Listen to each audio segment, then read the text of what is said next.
You're listening to Catscast, the bi-weekly podcast featuring history, interviews, arts and culture, and sustainability in the Catskill Mountains and Hudson Valley. We have a loop option here for our trail. This way is the quarry, and this way is the main trail. This one kind of follows an old road. There's some excellent views along the way. We hiked with Laurie Rankin, New York State Chapter Director of the Forest Fire Lookout Association and a board member of the Friends of Bramley Mountain, where an historic fire tower is to be reconstructed at the top of Bramley Mountain Trail, a popular 4-mile loop in the western Catskills. I'm actually the daughter of a forest fire observer. My dad was the observer at the Balsam Lake Fire Tower over near Margaretville for a number of years. So I kind of grew up on a tower, and I did a lot of hiking. So as an adult, I got involved in volunteering, and this trail that we're walking on was made by volunteers with the Catskill Mountain Club, and it went to the site of a former fire tower, and eventually the owners of the former fire tower stepped forward after the trail was made, and they said, "Would you like to have the fire tower back there?" And so the Friends of Bramley Mountain Fire Tower was formed, and I was asked to be on the board of directors for that. The trail was designed and built by the Catskill Mountain Club on a parcel owned by the New York City Department of Environmental Protection in the towns of Bovina and Delhi. I think it's a wonderful partnership, and you know, let's face it, here in the Catskills, we need to have partnerships because it's too hard to do it by yourself. It creates layers, which create complications, but they also create more partnerships. One of the things here, for example, is I have heard that the local Delaware Otsego Audubon chapter is very excited about the fire tower because it will give them a high point along the Delaware River where they can look at raptor migration. Who would have thought, right? But you've got a whole wealth of supporters of this project. We need to develop those partnerships, and I'm really glad that the DEP and CMC were able to do all that they have. An hour of climbing from the Bramley Mountain parking area, and we found ourselves at the site of the fire tower, where we continued our conversation with Laurie Rankin. The way that we came from the parking lot up to this intersection just below the summit here, I believe was actually an old agricultural road. May have also been used secondarily for logging purposes. The fire tower observer did not use that road. When we came to the junction here just below the summit a bit, that was the way that the observer came, and they came from Bramley Mountain Road here to the summit. And generally they used a Jeep, although some of the roads were in good enough condition they actually would use a pickup truck. The time frame for when this tower was here was 1950. So automobile use was pretty common by then. Prior to 1950, a lot of the fire tower trails actually were ascended on foot or perhaps on horseback. In the early 1900s, when they first started putting fire towers on mountaintops, they didn't have any cabins. And so when bad weather would come, like lightning storms, and you couldn't be in the tower, or just cold and windy weather, the observers didn't have any place to get out of the weather. So they started building little shacks. Some of them might have been made of stone, some of them may have been made of brush. And so in the 1920s, the Conservation Department said that you had to have livable quarters for your fire tower observer. And so that was when the first observers' cabins came. And there was a fire tower cabin here. The fire tower observer would go there during inclement weather. The fire tower observer might also stay there when there was high fire danger and they needed to be on duty 24/7. And that did happen. Usually your day would end at 5 or 6 p.m. But if there was a fire someplace and you could see it well from this fire tower, you might be expected to stay on duty through the night and actually see the flames traveling and report on that. They also sometimes had their family members with them. And that was perfectly acceptable, especially in the more remote fire tower locations, that you didn't drive back and forth every day and your family would come and stay with you. Fire towers today are mainly recreational, but historically speaking, their purpose was indeed related to the real threat of fire. Fire towers started in the early 1900s when we lived in a different time period. Our transportation was mostly by train. Train tracks created sparks. There was also sparks that came out of the stack on a train. We had logging practices, which were very different than they are now, and logging was a huge industry in New York State. We also personally did things differently. We did not have a telephone to speak to someone else. We had to walk or ride a horse to go see someone, so our communication methods were completely different. So in the early 1900s, they started having some really large fires because nature came into play with all those other things, and we had a drought. And those large fires had to be communicated through, like I said, the method of either walking or on horseback. And then you had to get people to the fire to fight it. And they often came by train, and the trains were speeding. So there were more sparks and more fires followed the trains. And so you can see that you would get really massive fires. So they started putting up these fire towers as an early detection system. And it was an entire system. So they put them up all around New York State. My dad was on the Balsam Lake Fire Tower from 1959 to 1972, which was when they decommissioned that tower. The observer's job was to go up to the mountain every day. At the time when he went on the mountain in 1959, the telephone was their form of communication. So on the way up, you usually followed the telephone line up to make sure that the line was all in a state of repair, because instead of punching a time clock, you would pick up the telephone and you would call your ranger and you would say, Balsam Lake is in service. That way you knew your phone worked, your communication worked, and the ranger knew if you were on time for work or not. So the same process would have happened here at Bramley Mountain. Then you literally did watch for smoke. People think, oh, there's a fire, but actually what you usually see first is smoke. And so you looked for smoke. In the middle of your fire tower cab, you would have a round circular map, which had 0 to 360 degrees, just like a compass on it. And then it had a pointer called an alidade. And if you saw smoke, you would swing the alidade so that it was pointing directly at the smoke. You would use binoculars, which was the second tool that you had in the cab. And you would try to pinpoint the location of the fire. You would pick up the telephone, you would call the next nearest tower, and then you would say, I believe I see fire, I believe it's in Delhi, I have it 35 degrees, what do you have? That fire tower observer would try to see the smoke, and they too would come up with a degree, and after contacting 2 others, which was the most ideal, the original person who spotted the smoke would call the forest ranger, give all of those numbers. The forest ranger would actually have a string map, and he would move strings out, and where all 3 strings crossed, that's exactly where the fire was.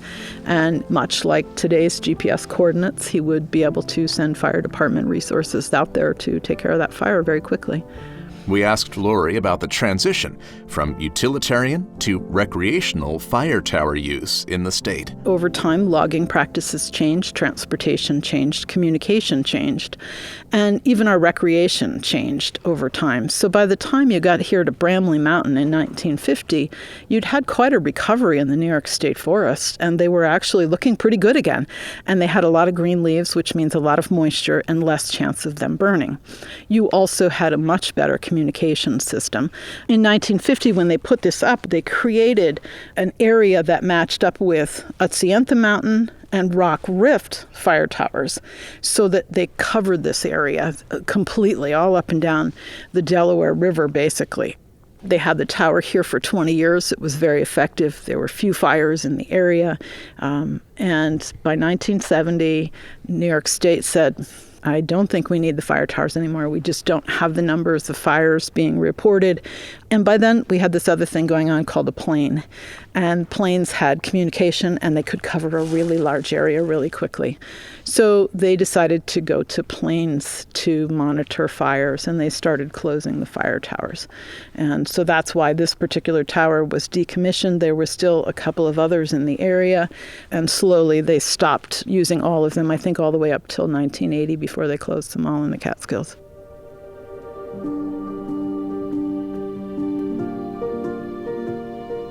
Then the state had to figure out what to do with them once they decommissioned them. And so they said, well, we'll take them down. They also said, we'll sell them. We'll auction them off. And so that's exactly what they did. They auctioned this one off, and a local farmer, the Clark Farm, they actually bought the tower for $50. And along with that purchase, it was their requirement to take the tower down. And so the Clark family has very good memories of that. And they came up here and they spent 4 days taking the tower apart. And they had a tractor and they had a wagon, and they very carefully took everything down, numbered it so that they could put it back together. And they took it to their farm and they put it under cover, and their plan was to put it back up on their property. That didn't pan out, so after they heard about these trails being built in 2016, they got talking about the fire tower, and they said, I wonder if we could offer it to the Catskill Mountain Club and if they could see it go back to where it once was. And so they very graciously have given the tower to the group to do that. There were just over 100 towers. I've heard the number of 102 and 106 in New York State. There are 72 standing towers now. And a majority of those are on public land and available to the public. They cannot all be climbed, but they are still standing. There are 5 as part of the Catskill Fire Tower project now, but then since then we have had the Upper Sopus Fire Tower added. Ancientha in Stamford is like just on the edge of the park line. Rock Riff Fire Tower is still standing, and that's in Delaware County, and they're working on restoring that as well. So the numbers are variable. And soon that variable number will increase by 1. We asked Laurie why this project is important, and it turns out it's not just for the views. I think there's several reasons to rebuild it. The first, quite frankly, is that possibility of fire danger. It's not gone away, and finally we can explain that to people by just watching the evening news, which is kind of a terrible thing to say, but we are seeing these awful fires out west, and that could certainly happen here in the Catskills. We do have invasive species which are threatening our ash population and even our hemlock population. And so if we have a lot of standing dead trees, and then we add to that a drought, we could have some serious fires here still. So there's certainly still, I think, a very good need for the fire spotting purposes of a fire tower. But additionally, the one thing that went away when they started closing the fire towers, which is so important and was never really considered until they were gone, is the public relations piece. The Conservation Department had a fire tower observer who connected with the public each and every day when they came to visit the towers, and they were able to explain to them things like fire prevention, and they were able to explain to them where a trailhead was located, where to put their garbage. So it was constant hiker education that was going on just as part of the job, but it was never in the job description, this public relations piece. And I think that that's sorely needed right now with a huge increase in the number of visitors that we have to outdoor recreation, but at the same time we're not seeing big numbers reflected in terms of forest rangers, assistant forest rangers, and those types of things. And then the third thing that I think happens is that we are bringing people to these communities, and when people come to these communities to recreate, they're buying maps, they're buying gas, they're buying dinner, they are staying over at a hotel or a B&B or something, and so it's a big thing in terms of tourism. So I think all 3 of those are really, really good reasons why fire towers should be back. The fire tower itself was generously donated by the family that bought it from the state back in 1975. But re-erecting it will take time, volunteers, and money. So the fire tower was donated to the Catskill Mountain Club, which is wonderful, but the fire tower steel also needs to have some things done to it before it's ready to go back up. So the steel is galvanized so that it can withstand the weather here on the mountaintop. So that will be re-galvanized, and there's certainly a cost to that. There will be new nuts and bolts for the fire tower, so there's a cost to that. We're going to put in brand new footings just to make sure that the tower is secured well to the ground. You you have to think about, too, in the process currently of putting up any building is you have to go through the steps of having plans. So we have to have engineers' drawings, and there's a cost associated with that. We have to go through the different permitting processes, et cetera. We also want to make sure that we have proper signage here. We're doing a myriad of things aside from grants. Different sponsorship levels are available for people who'd like to donate. And quite frankly, it's just as important to us that people are able to put some money into the donation box at the trailhead, or to send a little bit of money through, electronic donations or something to the effort. We are actively looking for people who will be able to lend a hand with anything. We also are working pretty closely with SUNY Delhi, outdoor recreation, carpentry students, et cetera, there that are going to work with us too. So that's an excellent resource as well. To learn more or to lend a hand, visit BramleyMountainFireTower.org. Catscast is supported by WIOX Community Radio, live and local in the Catskills, reflective, responsive, and supportive at 91.3 FM, MTC Cable Channel 20, WIOXradio.org, and with any smartphone radio app. Alexa, play WIOX. And by the 52-mile Catskill Mountains Scenic Byway, following New York State Route 28 through the heart of the Central Catskills. For maps, itineraries, and links to area restaurants, shops, and accommodations, visit sceniccatskills.com. Catscast is a production of Silver Hollow Audio. Production intern, Stephen Harris. Please be sure to subscribe wherever podcasts are found for free and automatic delivery every 2 weeks. Thanks again to our local sponsors and to you, our listeners, for your contributions to the show. If you'd like to contribute, just click support at catscast.com. Until next time, I'm Brett Barry. Thanks for listening.